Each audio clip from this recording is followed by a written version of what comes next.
My secret is safe for now, but what supreme irony! I was saved from a menace whom I myself helped to create, saved by the one he was created to destroy. Quote, J. Jonah Jameson, Amazing Spider-Man, Volume 1, Issue 20, The Coming of the Scorpion. In the previous issue, Amazing Spider-Man, Volume 1, Issue 19, a mysterious figure follows Peter Parker, reporting back to another unidentified individual. As Peter walks home from school, his spider sense alerts him that someone is trailing him. He tries to identify his follower, but comes up empty. Peter quickly changes into Spider-Man, deciding to turn the tables and follow the mysterious person instead. He's walking away, and that suits me fine, Peter Parker thinks. Here's where the follower becomes the followed. 2 blocks later, Spider-Man reflects. It's no trick to follow someone silently when you got the power of 1,000 spiders. The mysterious person then enters a phone booth to make a call. Spider-Man couldn't hear who the mysterious figure was speaking to, but confirmed that the person had a boss. The figure then heads back towards Peter Parker's house. Spider-Man crafts a bat-shaped object which he sends whizzing past, startling the man and causing him to momentarily forget his mission. Peter slips back into the house just as Aunt May comes upstairs to investigate the commotion. After Aunt May leaves, Peter Parker thinks to himself, he's out there, there's nothing I can do but let him keep up this cat and mouse game until I figure out what he's after. But I must be careful not to reveal my secret identity. Meanwhile, J. Jonah Jameson is at the Daily Bugle and reads an article about a scientist capable of creating artificial mutation in animals. Jameson reveals he can use this to get rid of Spider-Man. Interestingly, a scorpion is a natural predator of a spider, and that is what Jameson refers to as the anti-Spider-Man serum. In this story, we learn that a person following Peter Parker since the last issue is a private investigator, Matt Gargan, hired by J. Jonah Jameson to uncover how Peter gets exclusive photos of Spider-Man. In Amazing Spider-Man issue 2, Peter had agreed to sell his photos to Jameson on the condition that Jameson never asked how he obtained them. Peter finds a plausible explanation in Amazing Spider-Man issue 46. Matt Gargan thinks to himself that so far this job has been a complete waste of time. He hasn't managed to uncover what the boss wants to know. Gargan anticipates that Jameson will be displeased since he hates failure. Soon after, Jameson, revealed as the boss, calls out Matt Gargan, just a man I want to see. Without waiting for Gargan's report, Jameson tells him that he's lost interest in Peter Parker and has a new, more critical assignment, one potentially dangerous. Gargan, eager as long as the pay is good, responds, who cares? So what's the pitch? Meanwhile, Peter Parker talks briefly with Jameson's secretary, learning that Jameson is out of the office. The story continues with Ned Leeds, a reporter dating Betty Brant, who was about to leave on assignment in Europe to cover the disarmament conference. Peter, always courteous, treats Ned with respect, although he's somewhat relieved that Betty seems less invested in her feelings for Ned as they invite him along to JFK Airport. However, Peter would rather have followed Jameson himself. Gargan and Jameson visit the laboratory of Dr. Farley Stillwell, where Jameson offers the doctor $10,000 to make Matt Gargan stronger than Spider-Man. Jameson says, I want you to try your experiment on a human being. I want you to give a man's power greater than Spider-Man. Dr. Stillwell replies, I have the serum, I have the know-how, and yet it might be dangerous. I can't guarantee the results. Moments later, after Dr. Stillwell shaves Gargan's head, he explains, I can give you the powers of a scorpion, for instance. Your body will become more powerful than Spider-Man's, but I don't know how it'll affect your brain. Gargan, receiving $10,000 for undergoing this procedure, agrees. The doctor reluctantly says, very well then, drink this. I know I shouldn't agree to this mad scheme, but heaven forgive me, I need the money to carry on my work. The arduous testing period begins, and Dr. Stillwell observes he's reacting perfectly. See how his strength has increased and his condition is already superhuman. After the transformation, the doctor outfits Mac with a scorpion suit complete with an incredible deadly tail. Mac Gargan now has superhuman strength and a tail as powerful as a sledgehammer, capable of breaking granite blocks with his bare hands. He still needs to learn how to use his tail effectively, and the doctor advises you'll have to spend some time practicing, learning to coordinate your movements to familiarize yourself with your new power. powers. The Scorpion responds,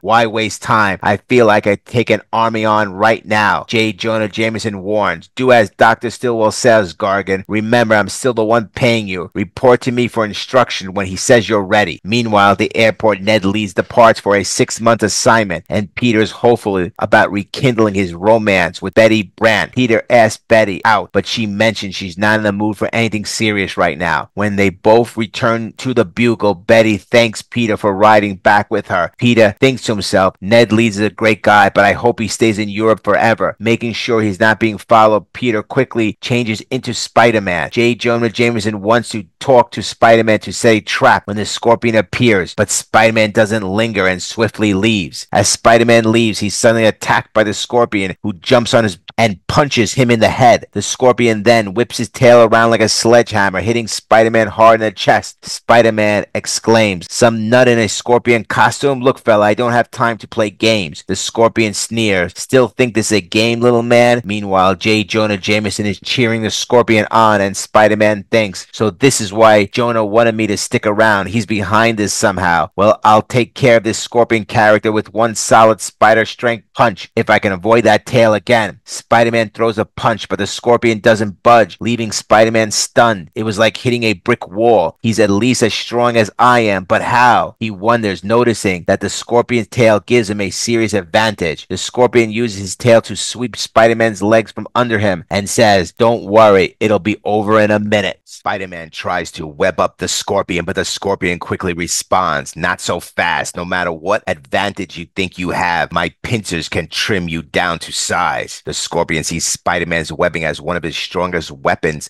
against him. Spider-Man managed to ensnare the Scorpion, saying, that ought to hold you a while. I figure out what to do with you. Take a deep breath now, Scorpy, because you got a lot of explaining to do. Meanwhile, J. Jonah Jameson is very worried. He thinks to himself, oh no, after all my work finding someone stronger than Spider-Man and spending $20,000, I can't let another plan go down the drain. Suddenly, the Scorpion makes an unexpected move, freeing himself and declaring, I just remembered something. Scorpions have powerful pincers that they will use at will, since I have a Scorpion powers. With that, the Scorpion snips through Spider-Man's webs. J. Joe Jameson smiles to himself, thinking, Eureka! The attack continues as the Scorpion takes Spider-Man's old webs and throws them back at him, tangling him up. Then, with a swift motion, he uses his tail to hit Spider-Man square in the jaw, definitely causing him pain. Back at the lab, Dr. Stillwell realizes the awful mistake he's made and figures out that Mac Gargan will lose himself and become more and more evil as time goes on. Dr. Stillwell says, but there's still a chance to make amends. If I move fast enough and get this serum to him in time, it will serve as an antidote. He'll lose his deadly powers before it's too late. As the desperate scientist rushes into the street, the Scorpion proves to be as powerful as Dr. Stillwell feels. He continues to bombard Spider-Man with hit after hit, taunting him as he calls him the little man. The Scorpion then lifts Spider-Man over his head, all tangled up, and throws him through an empty water tower. I've got other things to do now, the Scorpion exclaims. Spider-Man suffers one of his greatest defeats as he lies motionless atop of the roof, his mighty muscles stilled, his potent spider power temporarily dormant. Only the beating of his valiant heart testifies to the life that remains, a testament to the awesome energy that is slowly returning. Spider-Man got beat by the Scorpion. The Scorpion is elated with his victory. He exclaims, I've won. I've beaten Spider-Man. He never had a chance. If I can beat him so easily, then nobody can stop me. The whole city is mine for the taking. Suddenly, J. Jonah Jameson's voice rings out from the window below. Scorpion, where is Spider-Man? Bring him to me so I can unmask him. The Scorpion retorts, get him yourself. I'm through taking orders from you, Mr. Nobody. Nobody tells the Scorpion what to do. J. Jonah Jameson thinks to himself, oh no, I never expected this. If the Scorpion turns against me, then I've gone from the frying pan into the fire. The Scorpion jumps on top of an armored car and uses his super strength to rip open the top with his incredible, powerful pincer-like fingers. He peels the upper steel plate from the roof of the car as it were made of cardboard and hits both guards right in the face. The Scorpion then goes to steal some gems and declares, when the reporters get here and ask who did it, be sure to spell my name right. It's Scorpion, the one who defeated Spider-Man. Meanwhile, J. Jonah Jameson is desperately trying trying to reach Dr. Stillwell to fix his mistake. Forgotten on the rooftop, a battered teenage regains consciousness, something with rage.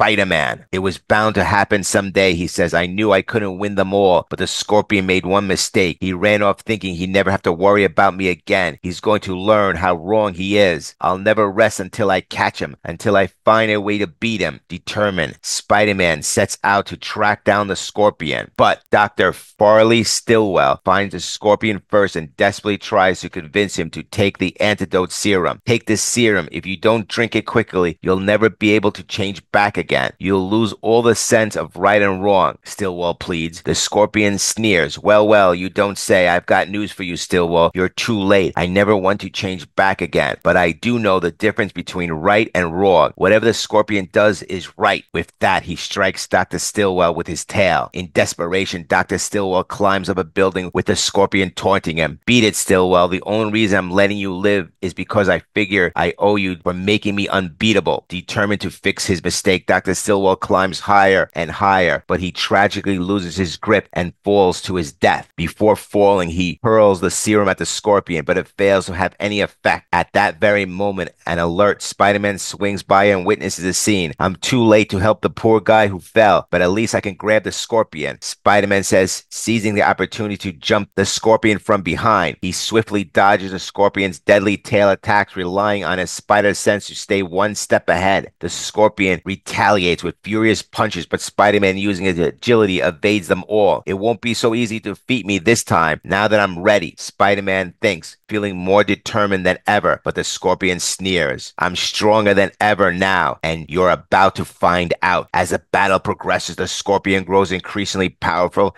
and dangerous, each second pushing him further past the point of no return. Even an antidote would be useless now. He has fully become the Scorpion. His body has reached its peak of superhuman strength, and his mind has transformed, adapting the ruthless instincts of a predator. He is now the embodiment of pure evil. Meanwhile, back at the Bugle, Jonah Jameson is distraught, realizing that Dr. Stillwell is dead and the Scorpion has just robbed Carter's jewelry store. Jameson laments, nobody knows it, but it's all my fault. I'm the one to blame. If not for me, there would be no Scorpion. Only my hatred drove me to create him. In trying to destroy Spider-Man, I've unleashed an even worse menace upon the world, one that I can no longer control. Locked in his office, and Jameson wrestles with his guilt as Spider-Man and the Scorpion continue their fierce battle. The Scorpion seizes an opening, grabs Spider-Man and slams him onto his back. You may have more experience. You might even be more skilled, Scorpion taunts, but power is all that matters, and the power is what I've got. Spider-Man, recognizing his mistake, thinks to himself, he's right. I was a fool to try to match him blow for blow. He's even stronger than me. I've got to change my strategy. Before Spider-Man can make another move, the Scorpion hurls bricks and chucks a building at him, landing several blows. The Scorpion then strikes Spider-Man with his tail, delivering the hardest hit he can muster. Recognizing the impact of his punches have had, the Scorpion sneers. Well, he's not going anywhere for a while. I'll finish him off later when my hand stops hurting. Turning his attention to his next task, the Scorpion mutters, Jameson is the only one who knows my true identity. With him gone, my secret will be safe forever. This shouldn't take more than a few minutes. Determined to eliminate Jameson, the Scorpion makes his way towards him. Meanwhile, Spider-Man slowly rises, saying, I'm still alive, which means I can still fight. He'll have to kill me to stop me. I can feel my strength returning, but next time will be different. I won't give him a chance to. Suddenly, he hears a scream coming from Jameson's office and realizes that sounded like Betty. Spider-Man is right. It's Betty Brant, she exclaims. Mr. Jameson, look, coming in through the window. Do something. Hurry. It's a Scorpion. Jonah Jameson quickly pushes Betty out of harm's way and out of the office, telling her, quick, call the police and evacuate the building. The Scorpion sneers. That's very heroic of you, Jameson, but it won't do you any good. It won't save you. Jameson, far from feeling heroic, just doesn't want anyone to know he's responsible for the Scorpion's existence. Nervously, he asks, what are you doing here? What do you want? Can you guess? The Scorpion has come to kill Jameson to keep his secret identity safe, just Just then, Spider-Man swings in through the window, calling, "Don't be so greedy, Scorpion. You should learn to finish off one enemy before starting with another." Now furious, the Scorpion swings his powerful tail at Spider-Man, but Spider-Man dodges. This time, he's decided to rely on strategy, not brute force, and uses his agility to stay out of reach as the Scorpion tries to grab him. The Scorpion uses his agility, taunting, "Don't hold your breath waiting, Scorp. You're not gonna nail me again." He shoots webbing onto the top of the Scorpion's head,